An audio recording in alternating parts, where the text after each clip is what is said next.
যেহেতু আমরা মধ্যবিত্ত ফ্যামিলিতে বসবাস করি, আমার ইচ্ছা যেহেতু আকাশ ছোঁয়া, তো এরকম যদি কোনো ব্যক্তি বা সরকার যে কেউ যদি আমার পাশে এসে দাঁড়ায়, তাহলে তো আমি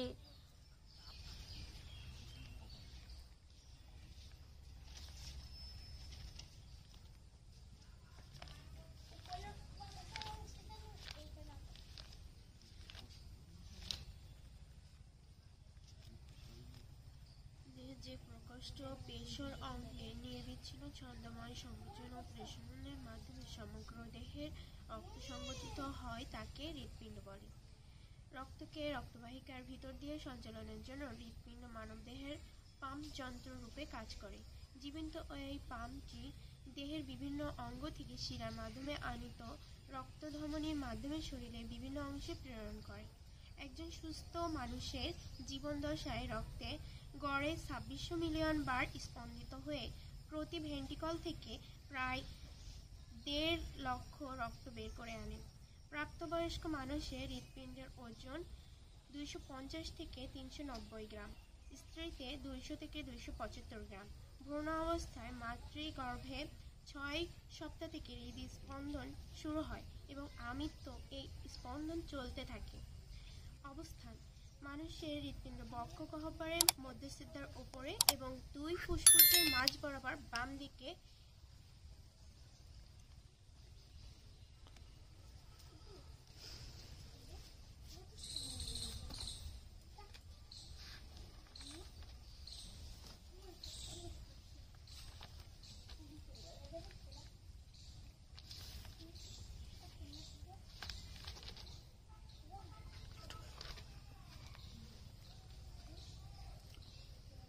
প্রিয় দর্শক, আসসালামু আলাইকুম। দর্শক,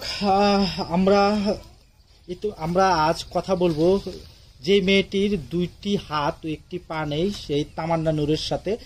তামান্না নূর কিভাবে লিখছেন, আমরা সেই দৃশ্যগুলো দেখছেন, যে যার হাত পা নেই তার লেখা কিভাবে লিখতে হয় সেই দৃশ্যগুলো আপনাদেরকে একটু আগে দেখাচ্ছি, যে কিভাবে সে লিখছেন।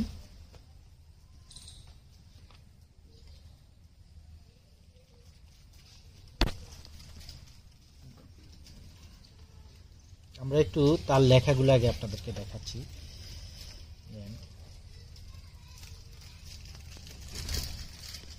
সে লিখছেন, মানে এ পা দিয়ে লিখে সে কিন্তু এখন এবার এইচএসসি পরীক্ষা দিয়েছেন সায়েন্স থেকে, পিএইচসি, জিএসসি, তারপরে এসএসসিতে তিনি কিন্তু A+ পেয়েছেন, জিপিএ 5 পেয়েছেন, কিন্তু এ শুধু এই পা দিয়ে লিখে। কিন্তু দেখুন দর্শক,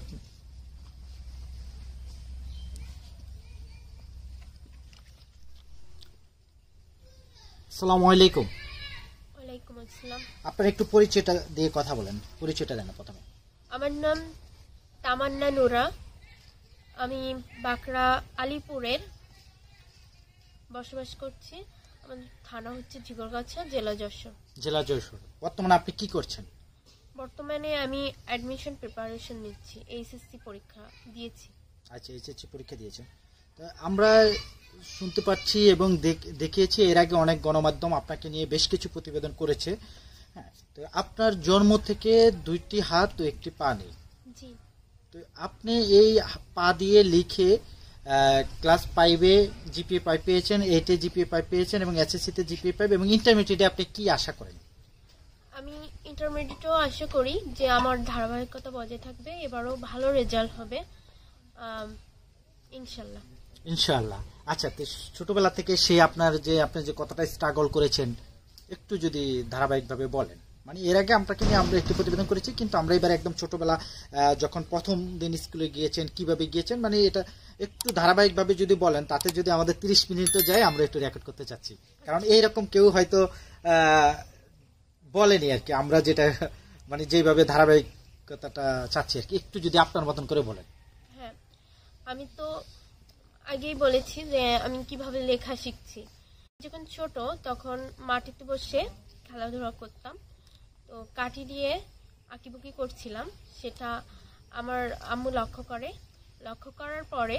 তখন বয়স কত ছিল? তখন আমার বয়স ছিল 4 বছর। 4 বছর। হ্যাঁ, তখন আমি হচ্ছে আঁকিবুকি করছি, তো আম্মু সেটা লক্ষ্য করে। করার পরে আম্মু বলে যে তোমাকে লিখতে শিখতে হবে বলে আমাকে প্রথমে আম্মু গাল দিয়ে লেখানো প্র্যাকটিস করায়। তো আমি গালের ভিতরে গুঁতো খাই পেন্সিল দ্বারা। তারপরে আম্মুর তাতে অনেক খারাপ লাগে, তারপর বলে তোমাকে পা দিয়ে লিখতে হবে। তারপরে থেকে অবিরাম চেষ্টা শুরু করি পা দিয়ে লেখার, এবং আল্লাহর ইচ্ছায় আমি 2 মাসের ভিতরেই লেখা শিখে যাই।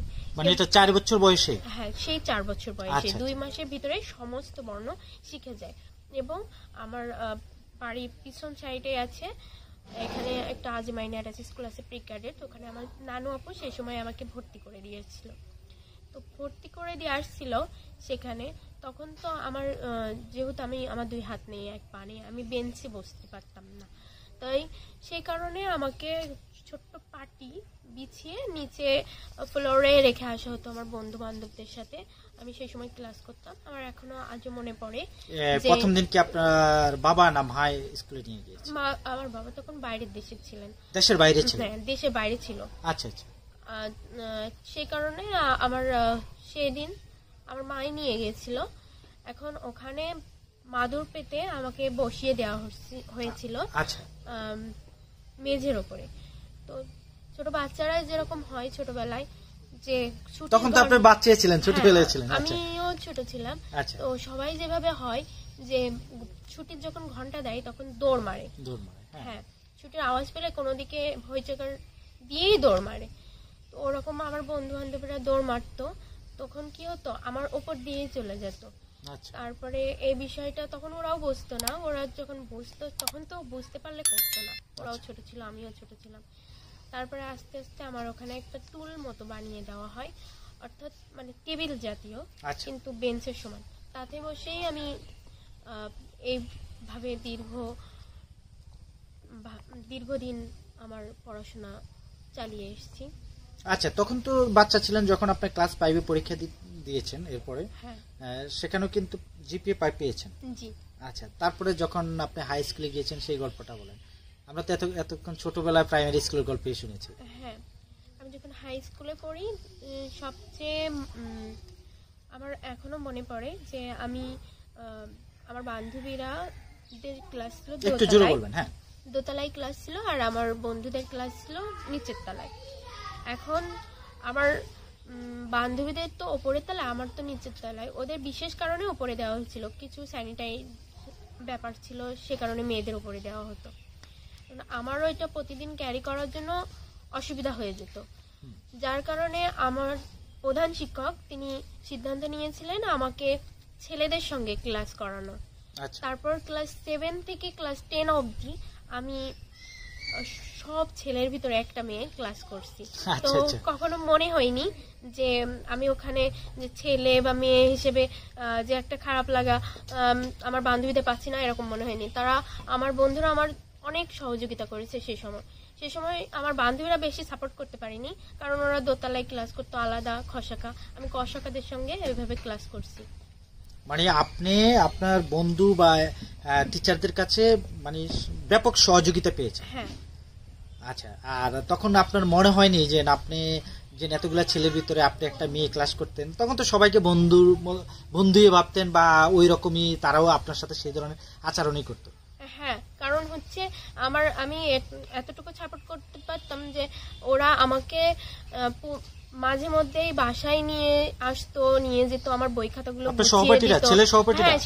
ছেলে সহপাঠীরাই এতটাই করতো, কারণ সেই সময় তারাই করতো বই খাতা ব্যাগের থেকে বের করে দেওয়া ক্লাস সময়, তারপরে ক্লাস হয়ে গেলে আবার ব্যাগের ভিতরে গুছিয়ে দেওয়া, এরকম অনেক হেল্প করছে ওরা। বাহ, তারপর আপনার তো ভালো লাগতো? হ্যাঁ, আমার ওদের কথা তো কখনোই ভুলবো না, ওদের কথা আমার সারা জীবন মনে থাকবে। অনেক সহযোগিতা করেছে। আমি যে এরকম বিশেষ চাহিদা সম্পন্ন, তো ওরা আমার বিশেষভাবে কেয়ার করেছে, আমার কখনো খারাপ লাগেনি। এইভাবে হাই স্কুল জীবনটা শেষ করে ফেলছেন? অনেক মজা ছিল। আচ্ছা, তারপর হাই স্কুলে কি আপনার সায়েন্স নেওয়ার পরিকল্পনাটা কেন? আপনি যেহেতু তখন কি বাবা মা বলছে যে এটা নিতেই হবে? না, বাবা মা আমার উপরে জোর করে কখনোই কোনো কিছু চাপিয়ে দেয়নি। আচ্ছা, আমি যখন জিএসসি দিই, ভালো রেজাল্ট করি, তারপরে ভাবি যে আমাকে যেহেতু আমি ভালো পাচ্ছি, ভালো করছি, সেহেতু আমি সায়েন্স নিতে পারবো, আমি পড়তে পারবো। তখন আমার ভিতরে একটা কনফিডেন্স চলে আসছে। স্টিফেন হকিং যদি এতটা অ্যাবিলিটিস থাকা সত্ত্বেও তিনি যদি পারে, তাহলে আমি কেন পারবো না, এরকম একটা মনের ভিতরে কথা চলে আসে। তারপরে আমি ওটাকে সায়েন্স নেওয়ার সিদ্ধান্ত নিয়ে ফেলি এবং বাবা মাকে বলি, এবং তারাও আমাকে সাপোর্ট করে যাতে আমি এটা। আচ্ছা, এর জন্য কি আপনি যখন সায়েন্সে পড়ছেন আপনি কি কোনো প্রাইভেট পড়েছেন কারো কাছে, বা এরকম কোনো কিছু দরকার হয়েছে? আমি ক্লাস 1 থেকে একেবারে 9 অবধি কোনো প্রাইভেট পড়িনি। আর ক্লাস 10-এ ওঠার পরে আমি কিছু মাস, অর্থাৎ পরীক্ষার আগে, আমার বাসায় টিচার রাখা ছিল, তারা আমাকে ফিজিক্স, কেমিস্ট্রি, বায়োলজি দেখিয়ে দিয়ে যেত।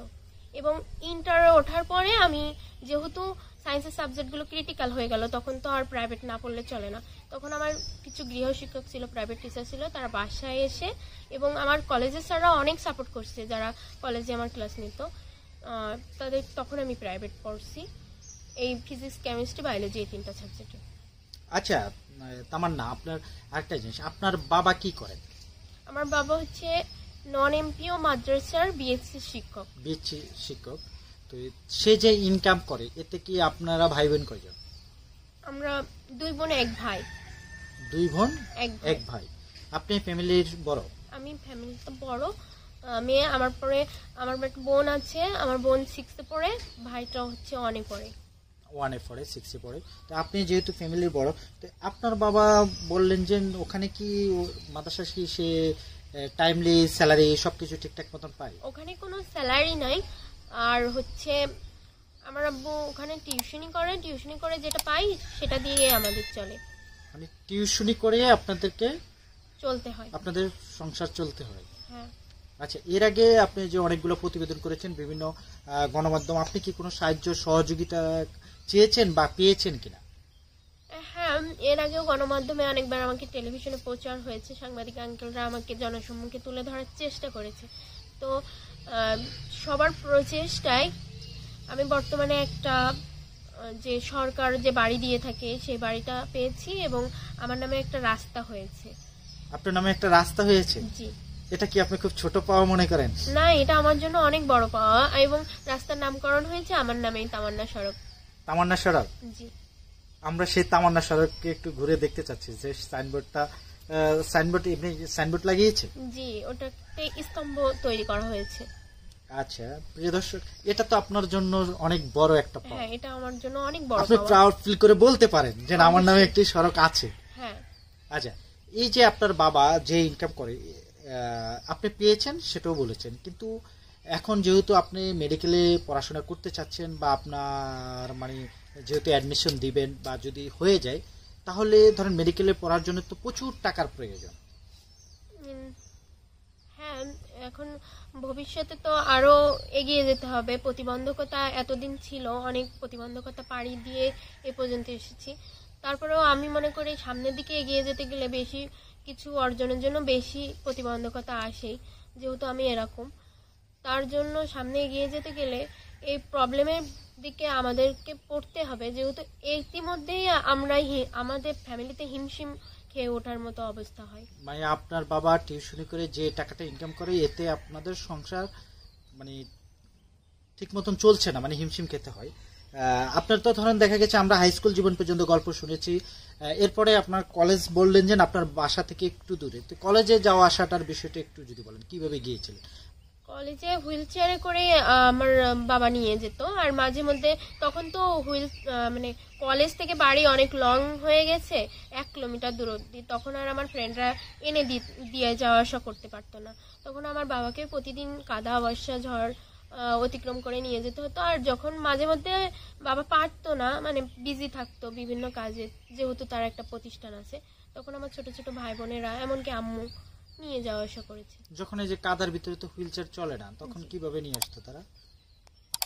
তা অনেকটা কষ্ট হয়ে, মানে একদম বাচ্চাদের মতন কোলে করে নিয়ে আসতো না, ওটাও হুইল চেয়ারের ভেতরে করে জোরে মানে চালিয়ে অনেক সংগ্রাম ছিল, তার ভিতরে অনেক স্ট্রাগল ছিল।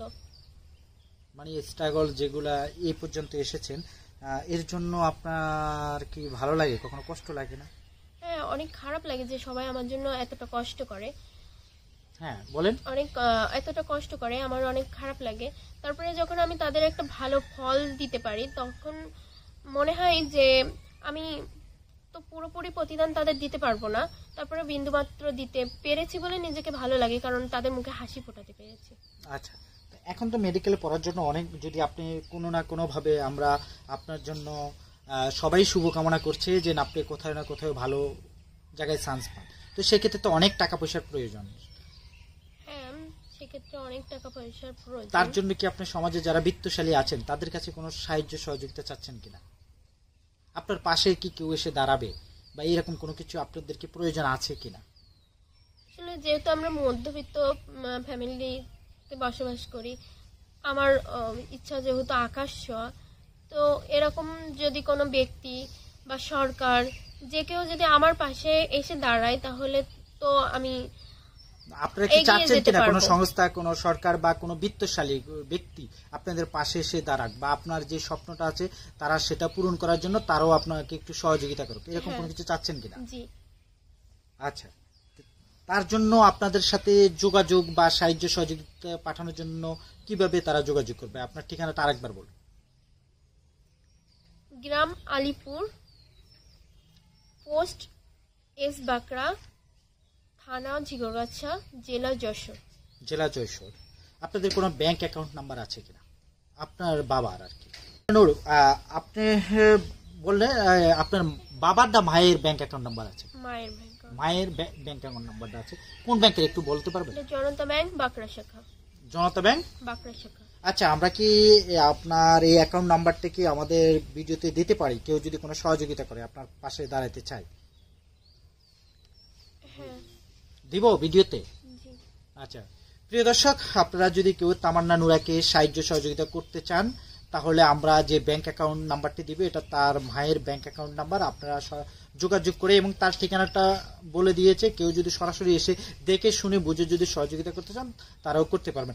আর একটা জিনিস দর্শক আপনাদেরকে আমরা দেখাচ্ছি যে তামান্না নুরা অনেকে হাতের লেখার জন্য অনেকে অনেক ধরনের সমস্যাতে পড়েন বা অনেকে ভালো স্টুডেন্ট কিন্তু হাতের লেখা সুন্দর না। আচ্ছা, আমরা পরের পর্বতে সে হাতের লেখার বিষয়টা দেখাবো, কারণ আপনারা দেখলে বুঝবেন যে তামান্নাটা পায়ে লিখে মনে হচ্ছে যে টাইপ করে ফেলছে। দর্শক ভালো থাকুন, সুস্থ থাকুন, আল্লাহ হাফেজ, আসসালামু আলাইকুম।